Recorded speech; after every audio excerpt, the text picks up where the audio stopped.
Alors un petit disclaimer rapide avant de commencer la vidéo. Il n'y a absolument aucun conseil financier, c'est juste pour le fun.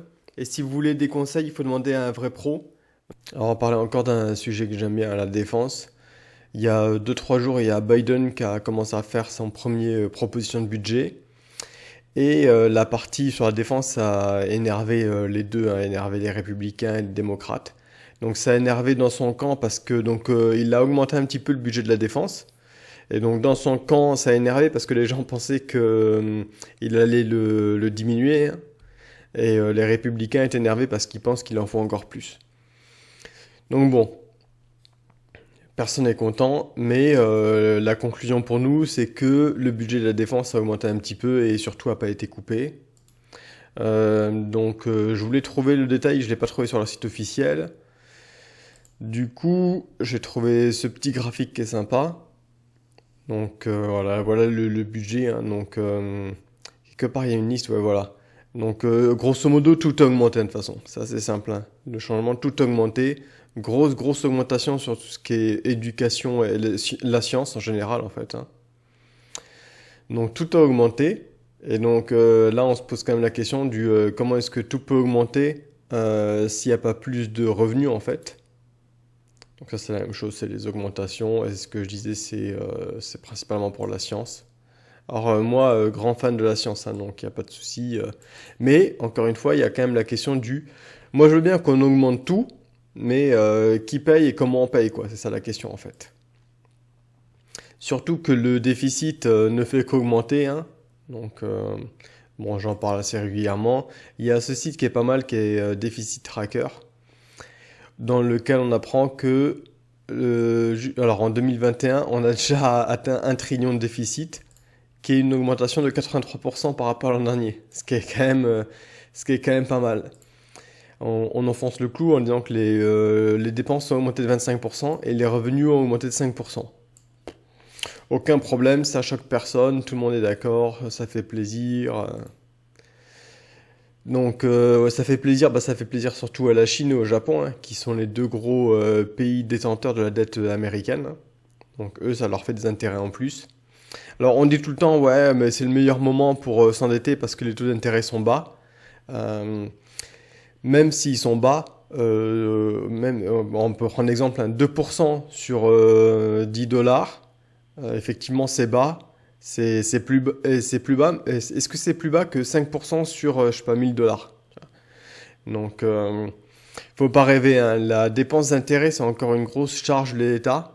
Et ça va enrichir directement la Chine qui est bien contente de prêter cet argent pour que les US puissent continuer à vivre leur train de vie luxueux et à acheter tous les trucs produits en Chine. Les mecs, ils gagnent des deux côtés, hein. Et d'ailleurs, c'est aussi une arme extrêmement puissante, hein. Il y a 2 mois, le Japon a fait un rebalancement et a bougé un tout petit pourcentage de sa dette, hein. Ils ont vendu un tout petit bout de leur dette et ça a déjà envoyé le coût de la dette américaine avait bien jumpé, hein. C'était il y a 2 mois.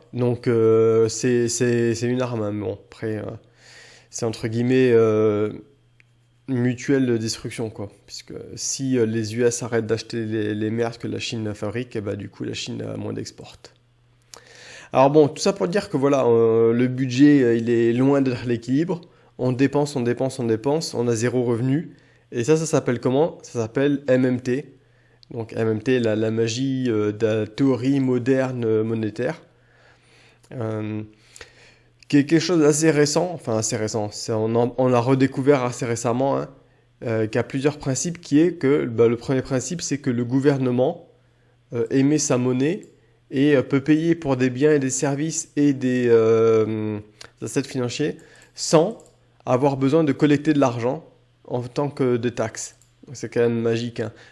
Dit autrement, le gouvernement peut imprimer de l'argent à l'infini en fait pour payer pour tout ce qu'il veut, quoi. Donc ouais, effectivement, ça ressemble bien vers ce sur quoi on se dirige. Euh, alors, il y a quand même effectivement un petit problème d'inflation, mais heureusement, le point 4 est là. Et le gouvernement peut contrôler l'inflation qui est liée à la demande, hein, en faisant des taxes pour enlever l'argent en excès dans la circulation. Donc, Ça, bon, effectivement, donc c'est sur le papier, hein, ça n'a jamais été fait. La dernière fois qu'on a dit qu'on pouvait faire ça, un truc qui ressemblait, c'était le quantitative tightening. On a vu que dès qu'ils ont commencé à essayer d'enlever un petit peu de cet argent qui avait été mis en excès en circulation, le stock s'est effondré et ils ont arrêté immédiatement. Mais bon, donc c'était la Fed en 2018 si je ne me trompe pas. Mais bon, je suis sûr que cette fois-ci ça va bien se passer, hein. Tu balances du pognon de partout et quand il y en a trop, tu l'enlèves. Donc, ouais, je m'écartais un peu du problème d'origine, qui est la défense. Donc, tout ça pour dire que voilà, le budget de la défense a augmenté, donc c'est plutôt cool. C'est un secteur que j'aime bien et que je joue avec deux ETF sectoriels, donc ITA et XAR. J'ai pas réussi à en choisir un qui était mieux que l'autre, du coup je fais 50-50. Les deux sont pas mal. Et je pense que ça c'est une valeur sûre tout le temps en fait. Donc voilà, encore une fois, c'est ce que je fais, hein, chacun fait ce qu'il veut.